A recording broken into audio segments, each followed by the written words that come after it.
ডাক্তাররা সিলেটও বয়স চুড়ে আর আমরা চালা সহ্য না যায় 2 সপ্তাহ ধরে আমরা খাওয়া দাওয়া নাই। এই বন্যার পানি আমরা চালের উপরে থাকতেছি, পানি গায়ে থাকতেছি, অনেক সময় পাই এই শাক সবজি গাছ বসতায় আমরা পেটে শুনতেছি, আমরা পেটটা হামাইতেছি ভাই। ভাই গো ভাই, আমরা ভাই বন্যায় ভাই, আমরা কই পাই তোমার নিশ্চয়ই ভাই। এই আপনি তো ভাই চালের উপরে ভাই, চালের উপরে থাকলে দিতে হবে আবার ভাই বৃষ্টি পড়ে, বৃষ্টি পড়লে ভাই আপনি তো কাটা লাগিয়ে গেছে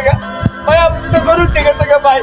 ভাই আপনি তো পানি দেন ভাই, আমার বাচ্চা ভাই ভাই আপনারা তো ভাই রোড ভাই, আপনি ওষুধ খাওয়াই ভাই, ভাই আমার নাটা বাঁচান ভাই, এই বৃষ্টিও বিধি, এমনি বন্যার ঘাটে অন্য বিধি, আপনি আপনার সহায়তা করুন ভাই, ভাই গো ও ভাই, আপনি সহায়তা করুন ভাই, আপনার বন্যার ঘাটে ভাই, আপনার চালের উপরে ভাই।